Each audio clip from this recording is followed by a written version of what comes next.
Welcome to Flat Earth Debate Live. I'm your host, Nathan Oakley, and if you are new to this channel, or you've not done so already, then be sure to subscribe, hit the bell notification icon, and join button to keep up to date with the Flat Earth Debate. If you would like to support the channel, there is a super chat that runs alongside each of these shows while they are live, and there's also a PayPal, Patreon, and crypto link in the info box below the video. Also below this video you can get £50 for swapping your UK electricity supplier to Octopus Energy, and this is of particular note if you drive an electric vehicle.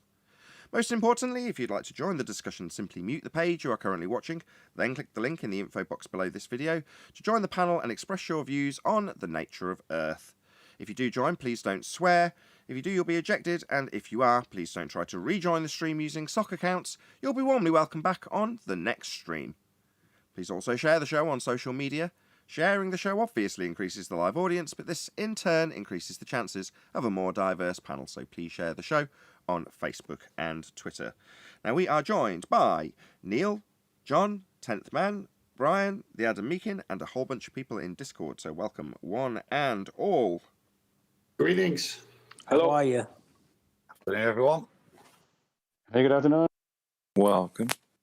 Yeah, good to have everybody. So in the last couple of days, 3 days, maybe even a bit longer, we've been talking about a piece of information that John has diluted down. That's not quantum eraser John, it's refracted curvature John, in case you're wondering who I'm referring to. In regards to the requirement for a flat plane in order to make an assertion of, in the first instance and obviously, a flat plane, or indeed a globe, which requires a flat plane to make the assertion. You're not going to get out without a flat plane. So you need a flat plane. It's the most concise demolition of the argument, given that our opponents are currently coming to us and telling us that they need a flat plane. Or asking us why surfaces under mountains would be curved. That's what we're currently getting from our anti-flat Earth opponents.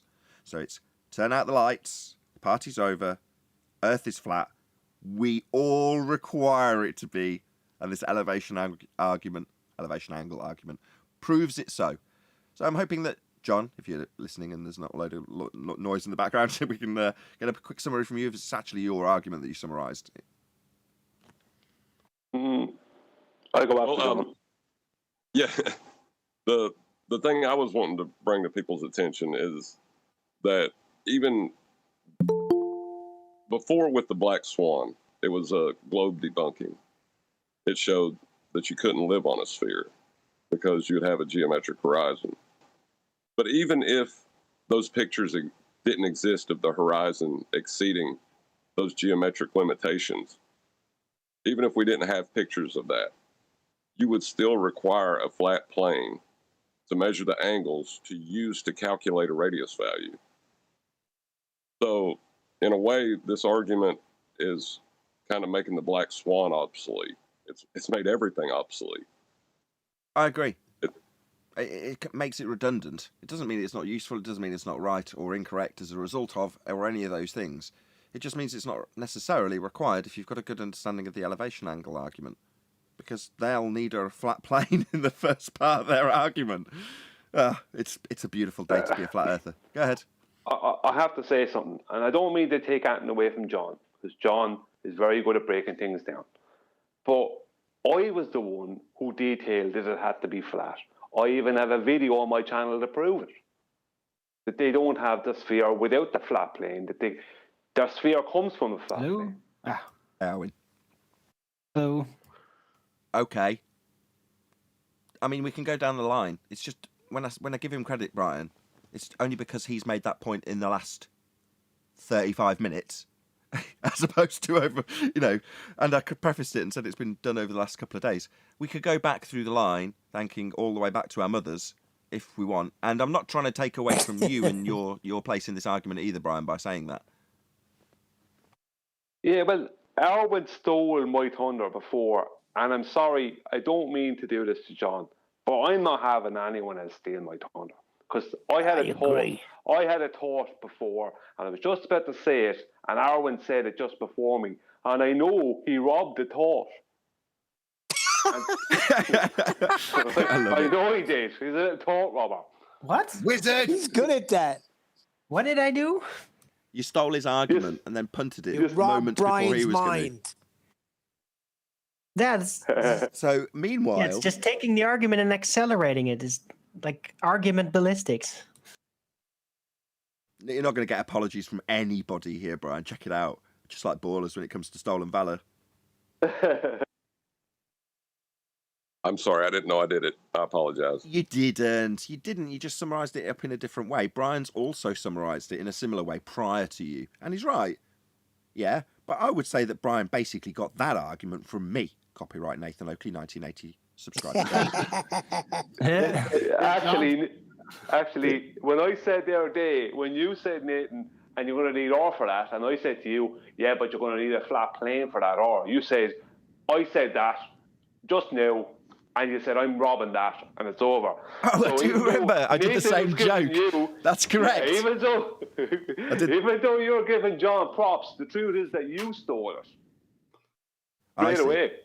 Did John finish his summary? I do remember, right? But, equally, you're all winners. It's just I'm the biggest winner here. But all of you I'm going to claim that win. Hold on. The first time I remember anybody saying that you need two straight lines to make a corner was 10. So I'm giving it to him. No.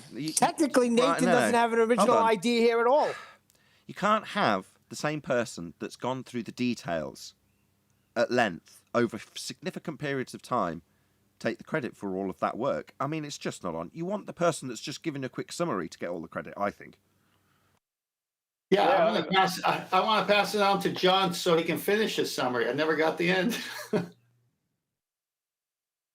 Yeah, and Neil, that you're wrong because technically Nathan invented Dick Earth. That was his.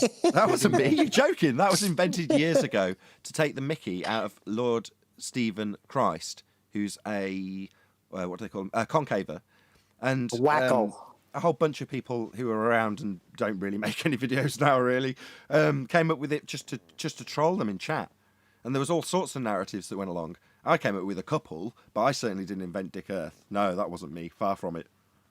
All right, you're right, Neil. Nathan hasn't invented anything. Anyway, he steals everything. I will hold on to globe jitsu and blocking punches with your face. That is what this is, though, isn't it? When they, as I said in the pre-show, when they're begging us for a flat surface of any kind on the globe, there's got to be some flat surfaces on my claim to be spherical Earth, or asking us why the ground under the mountain would be curving, when that's the fundamental premise of their claim. That's where we're at. And again, just to give the credit where it definitely is due, John pointed this out in the pre-show. I experienced globe jitsu only in the past 2 hours. I had a guy tell me that the two-way speed of light is a measurement and that I didn't know what I was talking about. And I said, no, there is no one-way speed of light. He said, we don't need it.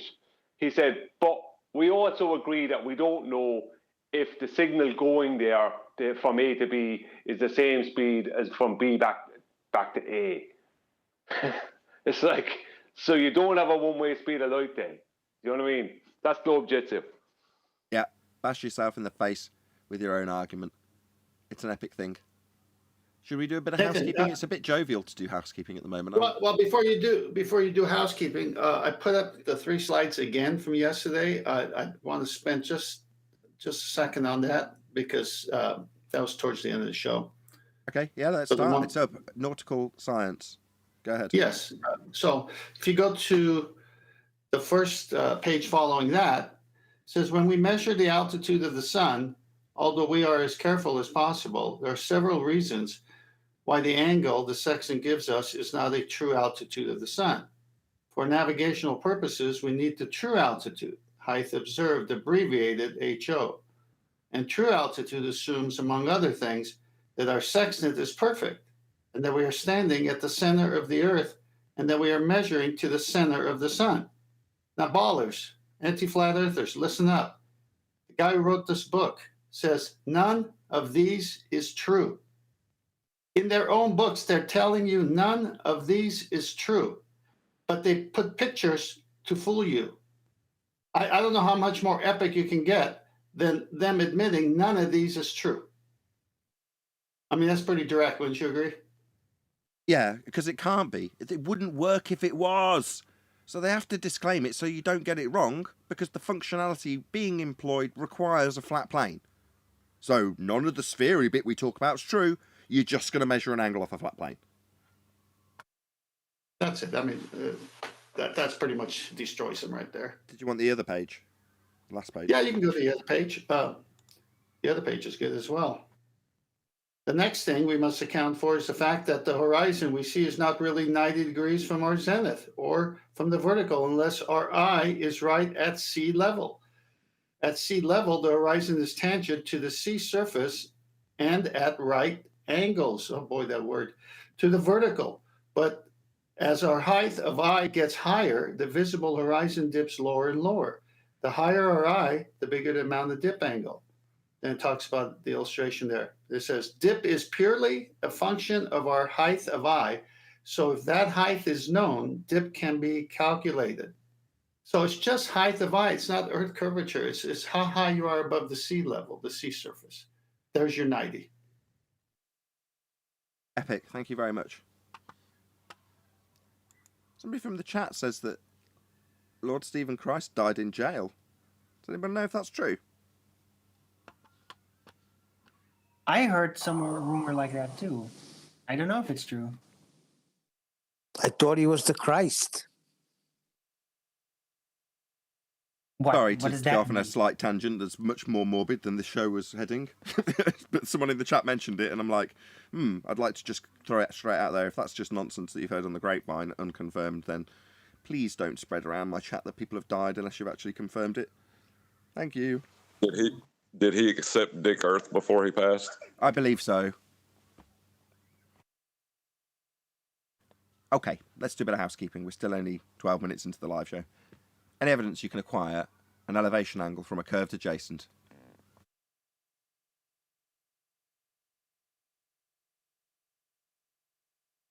Well, you're going to need a flat plane to get that curved adjacent.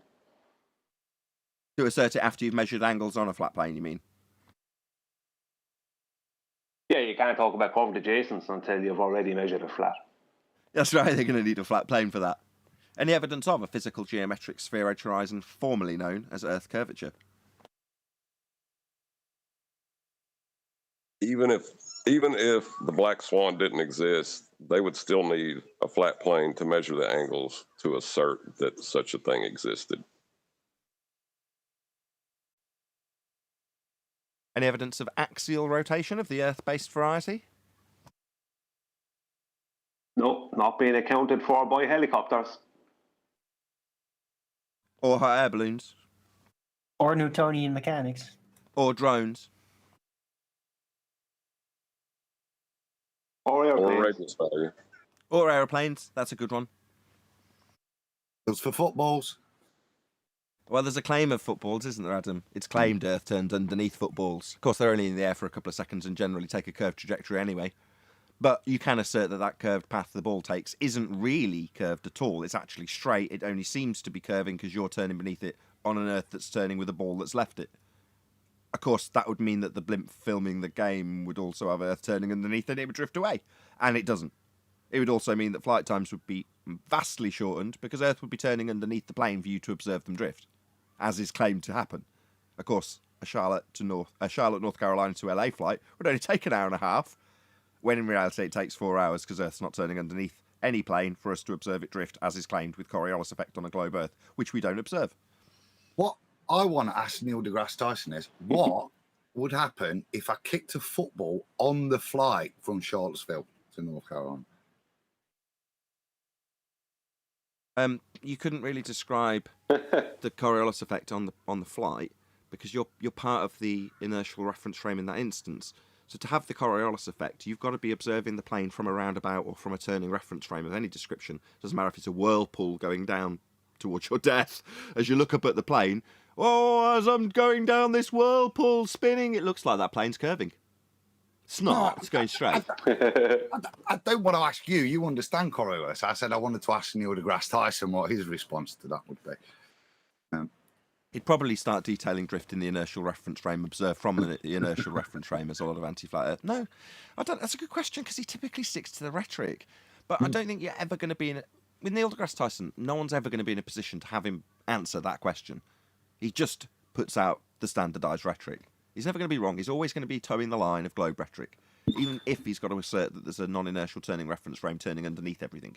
Now, if that was the case, you'd jump up and down, and Earth would carry on turning underneath you. If you're on the equator, Earth would turn beneath you at 1,000 miles an hour. That's what they're claiming. Now, obviously, that doesn't happen. No drones drifting away 1,000 miles an hour on the equator because Earth's turning beneath it while it hovers. You'd notice. But that's why I want to ask him. If you've got one of those big American military things, they got you could got like a football pitch inside the back of the plane in military transports. Kicked a football in there, would that one curve? Or it'd be an interesting how we would answer it. I was going to say I didn't want to answer because I don't know. I've got to now wrap my head around. It takes a few seconds to how Neil deGrasse Tyson with mainstream rhetoric in line or towing the line of that rhetoric would answer. I don't know. I can answer it. Okay, go ahead, Tenth. But you reckon it'll be in line with globe rhetoric? Yeah. If that was done, it would be seen in plain sight. Yeah, we'd just see it, and it'd just say we see it. Well, I get it. Plain sight. Yes. Pun. Bum. Okay. Aside from the pun, Adam still, would have anybody with a good understanding of Coriolis would have Neil deGrasse Tyson over a barrel in a few moments in this regard, but no one's ever going to be in that position. So he can just carry on asserting to some fawning presenter that Earth's turning underneath footballs and so forth. Shout out to Godzilla37. I was forced. Just one sec. I was forced to watch ads before the stream. Turns out, Egos are flat too. Egos? What's that mean? Thank you for the super chat. Well, the problem, the main problem is that they're going to need a molten iron core for this rotation, and to have that, they're going to need to have a globe center. To have a globe center, they're going to need to have a flat Earth. Indeed. I think that's Brian's argument. That definitely came from Brian originally. Are we all in agreement here? That's definitely Brian's. Copied that off me in the pre-show. Oh, I do vaguely remember that, Adam.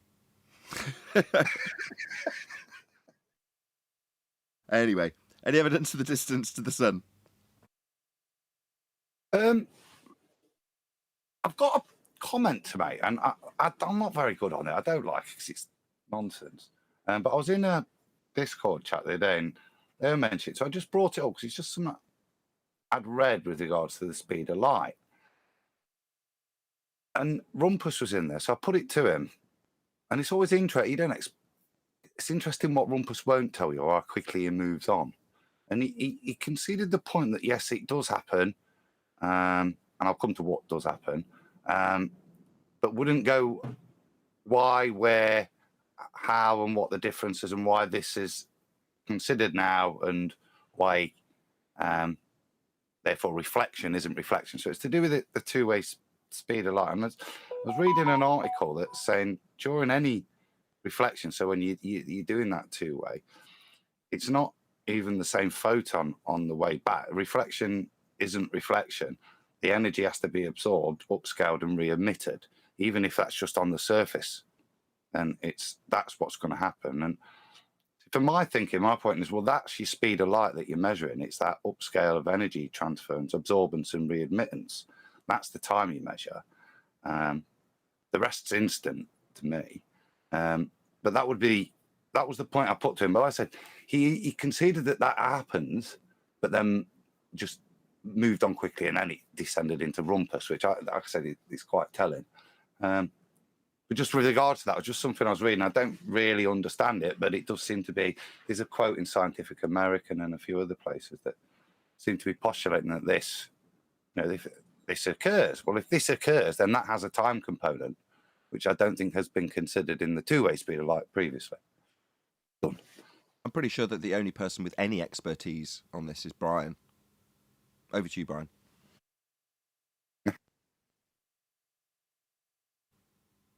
unless you have a one-way speed of light measurement, you don't have a distance to a sun in the heliocentric model. As per, you don't have a heliocentric model. Godzilla's. You're gonna need Well, at what least if you- 3 assumptions for that. Right on. I just want to shout out this egg goes. Okay. Now, shout out to Godzilla. He says, now I have to super chat to clear it up. Well, I really appreciate the support, Godzilla. Thank you very much indeed for the second super chat. Egg goes are a brand name for a prepared waffle/pancake you put in the toaster. Okay, that's a new one on me. Brilliant. I'll look that up in my local Walmart. Well, what if you take the flat plane measurements of angles to the sun and then assert that those rays that you've imagined the light is coming in parallel, and then you bend the flat plane to make those rays parallel? Well, you Is won't that be, will acceptable? you? You'll still have a flat plane at the centre of a sphere. Yeah, but if you pretend that the rays that you see from the sun that come through the clouds and hit the surface of the water and whatever else, if you pretend they're train tracks, then you can just whitewash over all other logic.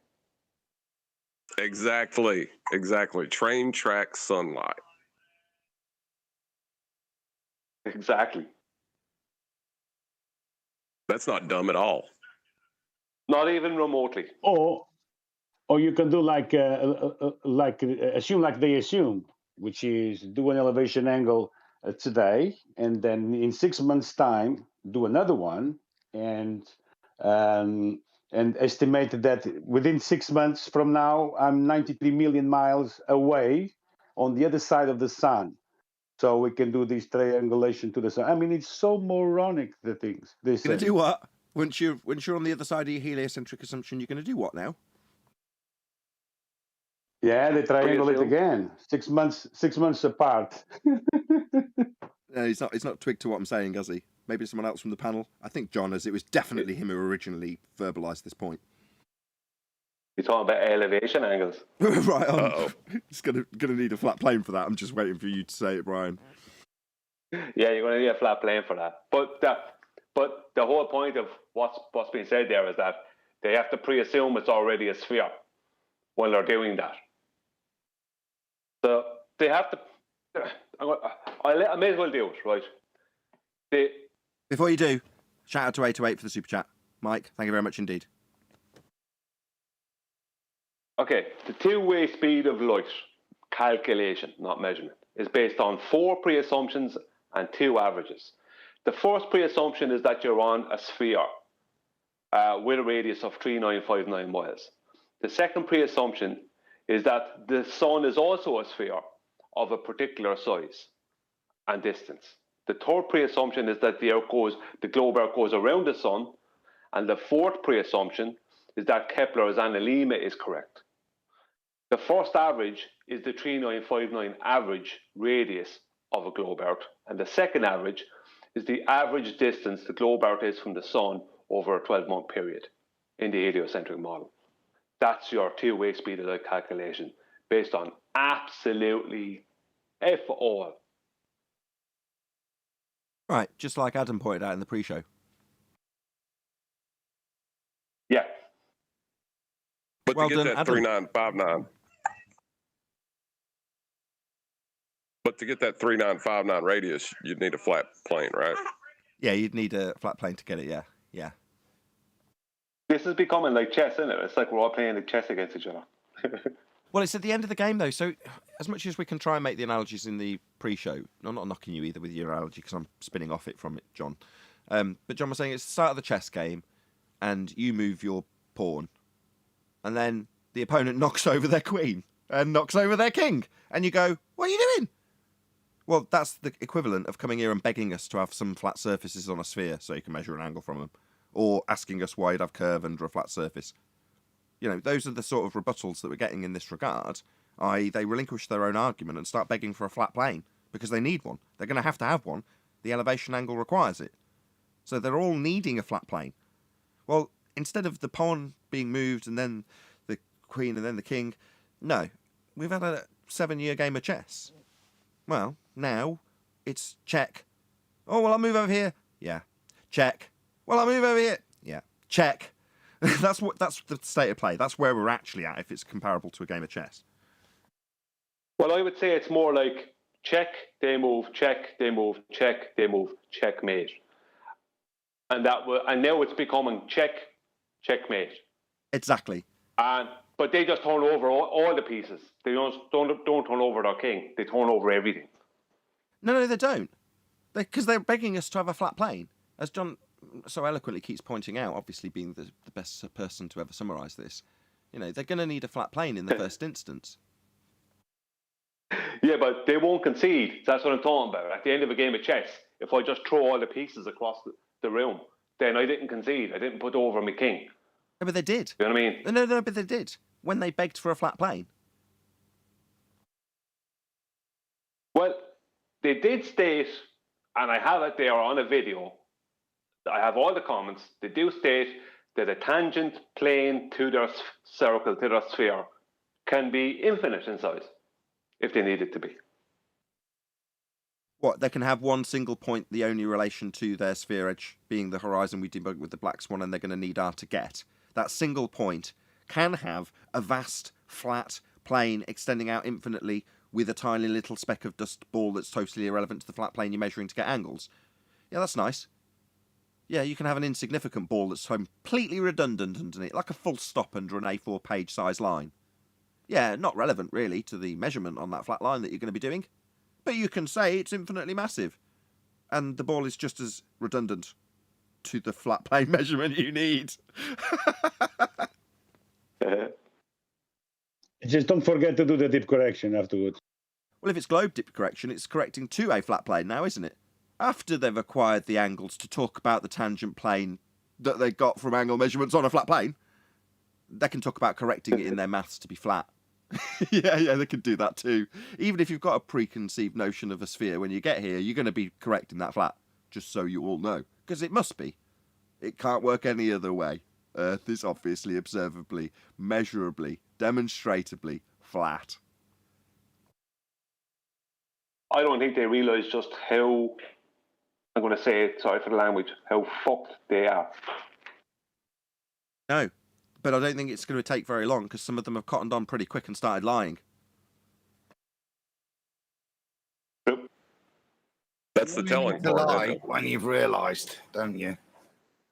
And the way in which they come in demonstrates it's a concocted routine to deny the realities, the truths we're pointing out. So I think they've realised, which is why we've got the arguments we've got.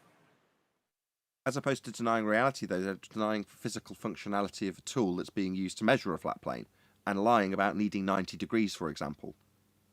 As I said on a couple of shows ago, don't mention 90 started off as a bit of a joke because one of the ballers said it. Obviously, somebody who's cognitively realised that they don't have one and can't acquire one off a curved adjacent. So, don't mention 90.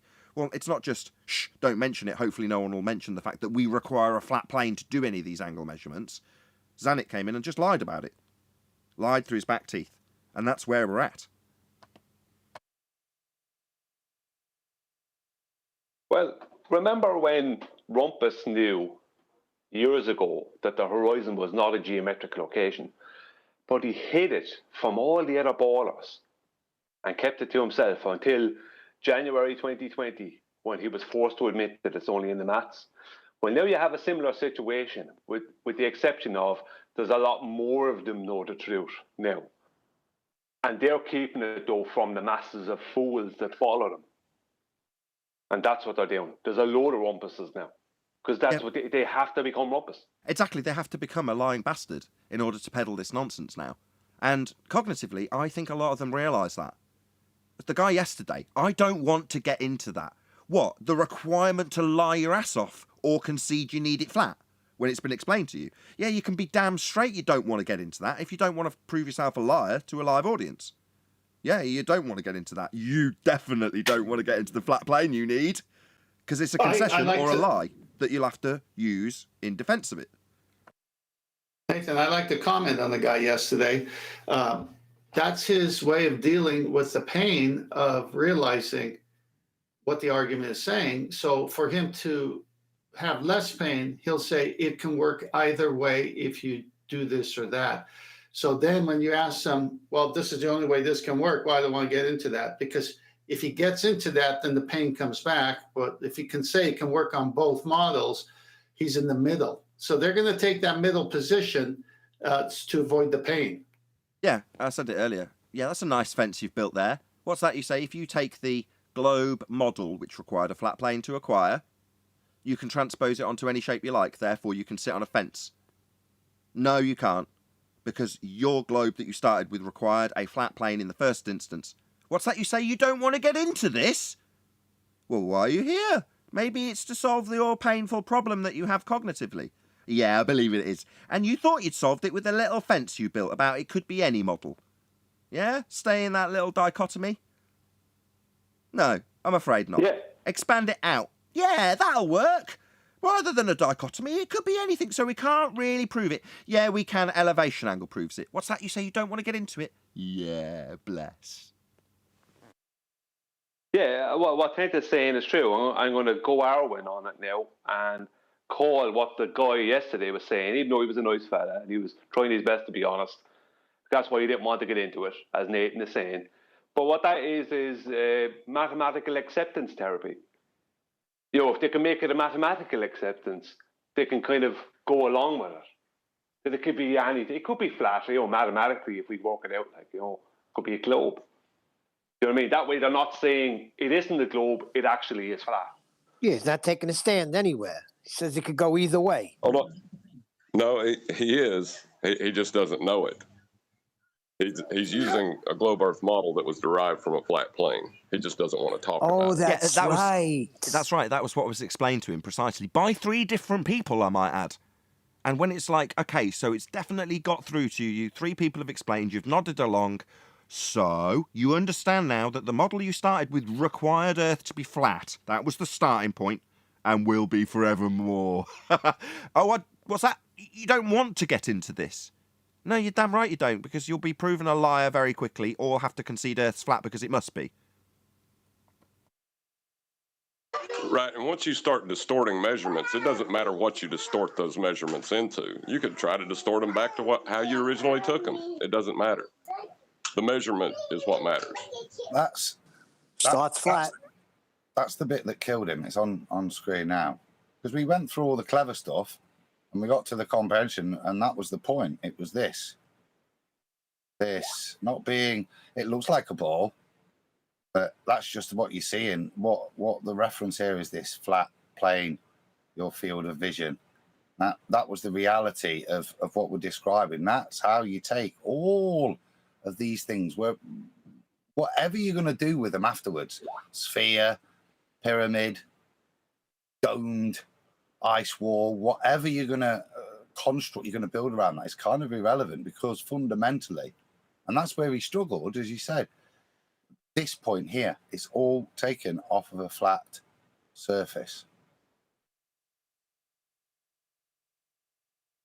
I'm thinking more about the cause of all this. If you guys know what I mean. Cause of his cognitive pain. Why would what's occur? They still attach to this center of mass, gravity, that it doesn't exist. It's obviously flat. Are you asking why they need to lie to themselves, etc.? Is that what you're asking? They still attach to what's a bending, curving. The sextant, as the Black Swan, has been proven that there is no curve. We don't live on a sphere. The only sphere that they have in their mind is the gravity as a center of mass, which it doesn't exist. It's been debunked over and over.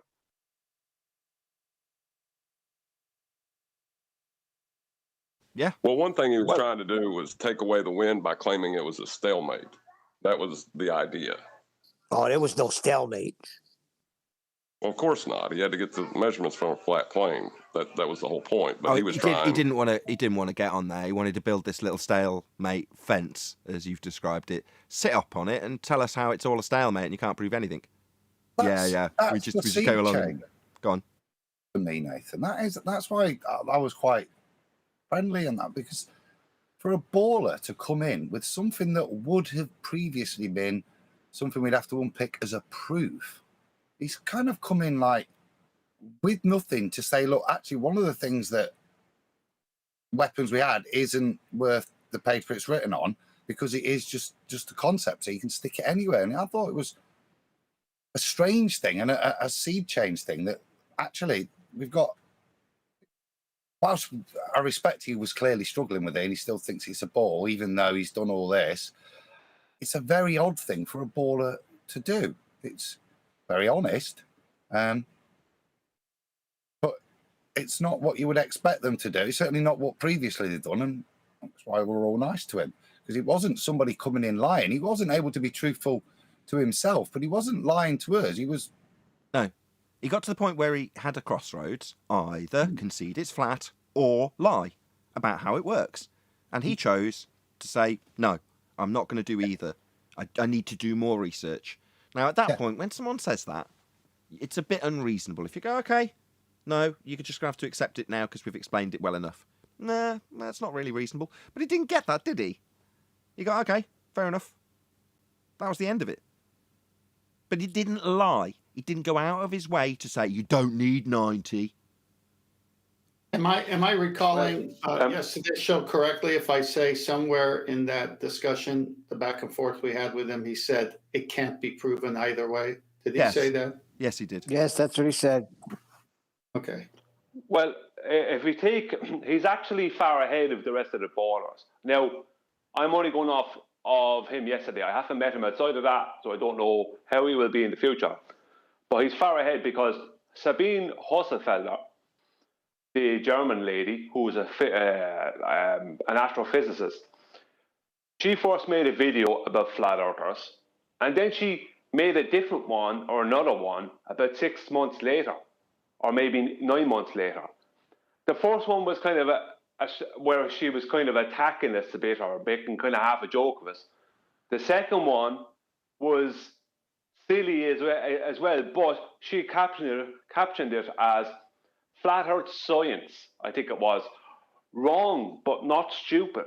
It's like, she still has to believe, see, what he was doing is the same as what she was doing.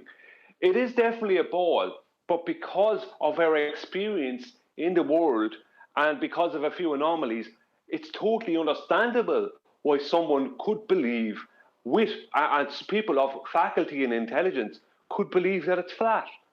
They're not correct, but they're not stupid to think that.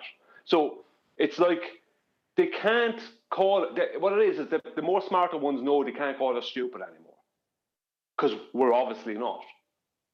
But they also have to still keep believing, still starting, well, we're on a globe, but, you know, they have to start at that point. The starting point is always, it's a globe.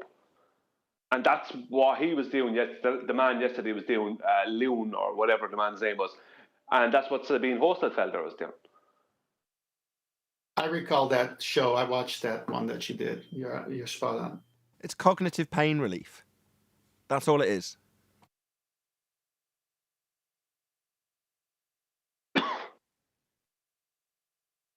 But it's a similar type of pain relief that a lot of flat earthers have been through, just while sat on the other side of a fence this guy has built. But by the same token, I've seen plenty of flat earthers build up similar fences also. So when it's a flat earther doing it, I've got a bit more respect for them, because it's like, yeah, there's so many flat earthers that don't really know what they know. They think they know. They just believe it, though, because they've not really got any great proofsies to actually go on the circuit and argue with and win. So you've got the same old crappy rhetoric that's been handed to you by the controlled opposition narrative, and you think you're going out on the circuit doing a good job. Well, you're not. But the guy who says, well, I'm kind of on the fence, I don't know how I prove it either way, you go, good. But when you're on the fence, and only on the fence because you need to justify how it could still be a sphere by building up a little narrative where the model started with a sphere, but you could then remodel them out any way you like, we come along and go, no, your model of a sphere started with a flat plane too. I don't want to get into it. Well, isn't that the sign of a paradigm shift, though? Like, yes. Because if you're moving for a stalemate, it's showing how weak your argument is. Exactly. If you're... That's my point, John. Exactly. Yeah. Very strange thing. Yeah. Yeah, it's like I know this thing, but I really don't. Never mind. Well, What? it's back, John. It's back to your chess analogy. Their own piece knocks them over. So okay, do you want to call this a draw? No, you just knocked yourself over. I would no, but please make it a draw. Yeah, that's kind of what's happened. You're in checkmate, the game is over, and you go, can we call it a draw? It could be either of us that would win this. No, you're in check about 5 times, and now you're in checkmate. You can't go anywhere. It's over. Yeah, but we can call it a draw. We can think of it as a draw. I've built this little fence here that says I'm, still in a position to maybe win. Monty Python, when he cuts the dude's arms and legs off and he looks at him and says, all right, we'll call it a draw. Exactly. That's exactly what it is, the Black Knight. I'll bite your legs off, as the guy's galloping away. It's progress. It's definitely progress. But because... I do think... Well, I was just going to agree with... go ahead. I'm interrupting when I'm just going to nod along with... No, that's all I have to say. There was nothing profound coming after it. We've said it about a week or two ago, and we all kind of discussed this, not in a vague way either, in a very overt way. I think there has been a paradigm shift. I talked about my daughter learning about flat Earth songs in school. Like, did you ever dream I would be telling you that? 12, 18 months ago? Well, there's stuff that's changing all the time. And people come on the show and talk about classrooms that have done a little straw poll there and then and found out that a good chunk of the classroom are actually flat earthers. And go, yeah, we don't believe any of that either. And it's the stuff they're being taught in the classroom there and then. So you go, okay, well, that means something. Well, remember the chocolate partner's daughter? He never talked to her whatsoever about flat earth. And when he's talking to us, he's always on the phone in his workplace, so she's not around. And in school, she's only 11, and she told the teacher, oh, I'm not writing all that, that's a load of rubbish. That's not real.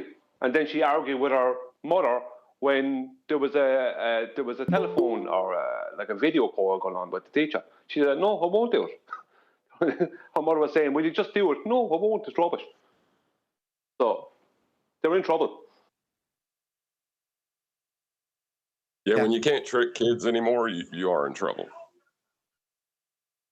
Yeah, exactly. The next generation of kids will be disseminating this information. And, that can only involve a paradigm change, which I think has been rolled out all the time. This whole time. This indicates this whole thing was always going to go that way. Slow release, however it's described. Sorry, go ahead, Brian. No, Nathan, you go ahead. Sorry. That's it. It's just they've obviously decided that the jig is up with the globe Earth fly, and therefore you can't just spring it on people. You need to filter it in a way that it reaches enough people over a slow enough time that it's fought against in the way that we fight against it with the anti-flat earthers, and then eventually kind of just accepted as being the reality that the world is. And there will reach a point where people just become indifferent. I'm still waiting. My wife's 90% there already. She's indifferent. She's like, yeah. As opposed to, well, no. Which is typically how the world was 2 years ago.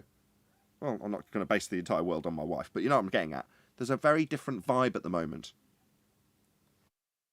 Yeah, because what they need to do is to have the paradigm shift happen from globe to reality, and there not be absolute uproar. That's what they need to do, and they're doing it. And it'll take another few years, but what you'll have is that once it starts becoming more mainstream, you'll have a load of people coming out, and some of them will have been closet flat earthers, but the others just will have been on the fence. And because they can see the tide moving in the flat direction, they'll just go with what they think is going to be the safest bet. So they'll just go along with it because they don't want to be seen to be standing out or going against something and looking silly. Yeah. So the only people who are going to look silly is going to be like Rumpus and all them. Well, they're faceless, nameless trolls for the most part. The people who are the most vehement are completely faceless individuals. But here's the thing, because once the globe is dead and forgotten, The other paradigm would be set up on the same foundation. The foundation being, most people aren't privy to what logical fallacies are and how to define terms accurately. Like, so as long as that's the case, they still have us by the balls. Absolutely. So regardless of anybody's misapprehensions that suddenly if the paradigm shift changes and everybody thinks they're on a flat plane, that will in any way alter any of the control matrix that we're all part of when we interact with society on any level whatsoever. None of that will change. If there's a paradigm shift, it's because it's been implemented by the powers that should not be, and they're monitoring it as it progresses exactly how they would like it to, until it changes, and the new narrative will be absolutely in their favour and offer them just as much control as they had before. And nothing will change until that is the case. Now, the fact that it is changing means that there's probably an end game already well and truly set out, and if in 5 years, 10 years, however long it may be, you mention it in hushed tones to the man on the street at the bus stop, "You do know the Earth's flat?" "Yeah," says the man at the bus stop. "Everybody knows that." And suddenly it'll dawn on you. Everyone around you already knows, and have already accepted it, and have moved past it without any discussion with you.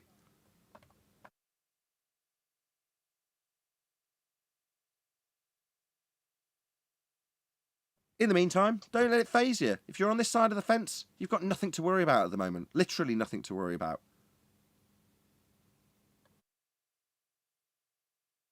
Not when your opponent needs to make your argument for you. Sorry, go on. Citation, please. This is described by Hegel in his thesis, antithesis, synthesis model. So you have the thesis, the globe model, the antithesis, the flat earth model, and then the synthesis, which is an entirely new proposition, which is neither of the two. It's something new. Oh, the quantum dimensional realm. Obviously flat in nature, but layered with multiple possibilities and time travel. And a new version of gravity. Just like the old one, but with a fifth dimension. Dun dun dun! Well, this can't be thesis, antithesis. It can't be, because it's thesis, and then they'll use our thesis to make something else up. Yeah, the beginning. Hold on. Cracking point, John. As ever. Can you reiterate it? Shout out to Brian. It's not opposing ideas. They're using a flat plane to calculate a radius, so that they're not coming up with an opposing idea. We're both measuring a flat plane. You're going to need a flat plane, and you're going to need a flat plane, and you're going to need a flat plane, and you're going to need a flat plane, and you're going to need a flat plane. Now look under your seats. Everybody look under their seats. That's the flat plane right there. Tax-free. I was thinking before, a couple of times, that you know this Mandela effect claim, that they could use what's that big interferometer or whatever the hell they have in Switzerland. What's that thing? The Higgs boson. You know the way they found that thing. They said they found a thing called the Higgs boson. What's that again? The Hadron Collider. It's CERN, isn't it? The Hadron Collider, yeah. That they could say, you know, this is far out, but the world is so bizarre, I don't put it past them, that they could say that there was something happened with that and they created a paradigm dimensional shift, that the Earth was a globe, but now it's actually flat. I'll buy that for $1. Yeah, they can come up with any old bollocks. Yes, absolutely. Yeah. The problem is that for all the people who originally fell into, check it out, we've got an azimuthal equidistant projection of a flat plane with an ice wall and sun and moon, physical bodies moving over the top of it. You go, all you've done is fallen straight into next man's modelling system. Well, for all those people that were just looking for the next guru, you haven't taken any of the benefits of this journey of discovery away from the actual journey. If you ask me, I mean, that's a bit high and mighty, but that's how I see it. Because the benefits aren't necessarily the realisation of the Earth being flat. It's the realisation that there's people out there that will punt models so that they can take a little bit of control away from you. That's the bottom line. That's all it really boils down to. So, if you've taken that away from this journey, when next man comes along with his model, you'll go, nah, I've assessed your model based on its reification of reality, and I don't want to buy it. So when someone comes up and describes non-physical, fifth-dimensional, layered, They'll probably throw quantum in there, right? It's got to be in there. Yeah, your quantum layer sandwich of a million different possibilities in a multi-dimensional universe. That'll all be in there, and you can assess it on its validity if you've gone through this journey and actually taken something away from it. Yeah, the whole quantum possibilities thing doesn't really play into the certainty of a flat plane being required to measure an angle. I don't know if you'll be able to wedge that one in. No, there's no diffraction going on in that regard. You're just talking about measuring angles. So no, nothing's diffracting. There's no probability distribution. Shout out to Think Outside the Container. Good name. Years ago, Neil Tyson said in a documentary, "The universe is flat." Plausible deniability? Question mark. Maybe.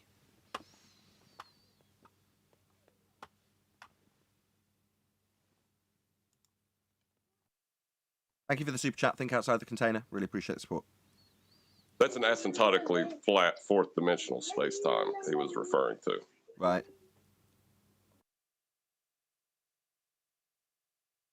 Meanwhile, you can't have gas pressure without a container. Any evidence you can have gas pressure without a container?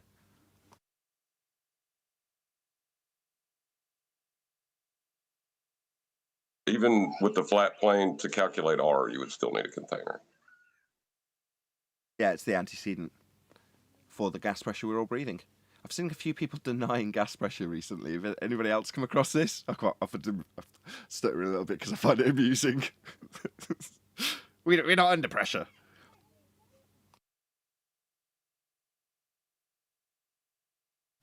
No? Nobody else come across people denying that we're actually experiencing gas pressure? Nobody else has come across that, just me. Fair enough. I am sorry, Nathan. I'm getting told off by QE in chat. Yeah, there was a guy I'd heard say, can prove there's no pressure because imagine your eardrum would burst.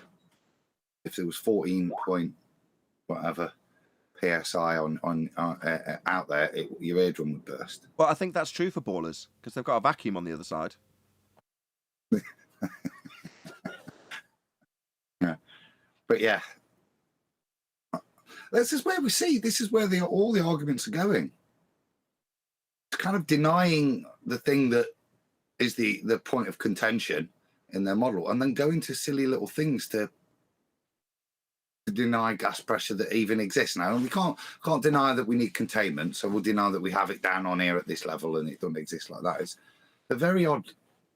So I think I heard it in Discord is where I've heard it. That very odd discussions that you hear now that are brought to the table by Bull are so weak and not really connected to the main topic. They're an argument of a nuance that's not, in many cases, even coherent, but in all the cases, not really relevant, like I said, to the main argument.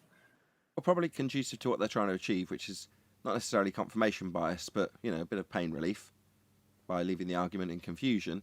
And if they're of that ilk, leave the audience in confusion. So that's like saying it's a draw. If you can leave the argument so confusing that nobody knows who's won or where the argument had a good point to be made, then that's as good as not losing because you haven't in the eye of the audience. But that's just crazy though. Like, you don't win arguments by striving for stalemates. It just doesn't work. That's where they're at. That's just a sign of how weak your argument is, if that's what your whole game plan is. But that's where they're at. That's what was noticeable yesterday, wasn't it? Somebody came in with a, can we call this a draw? I've done all this work to call it a draw. Nah. Yeah, it's putting up a white flag. Yeah, when he wanted to claim a draw because he's derived other models, including a flat one, from his sphere fundy belief, yeah, we pushed him off that fence pretty much immediately.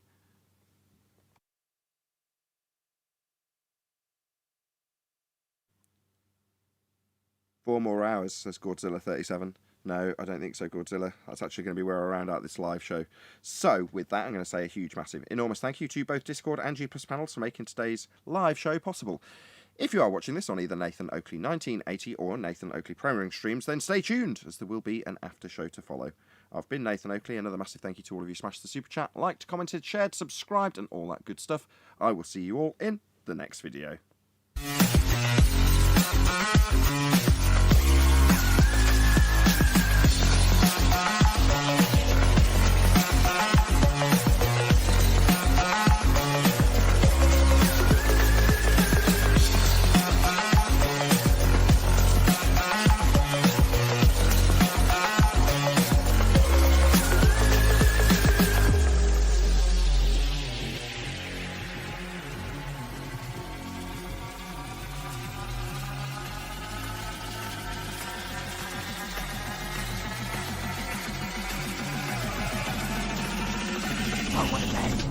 What a lovely day!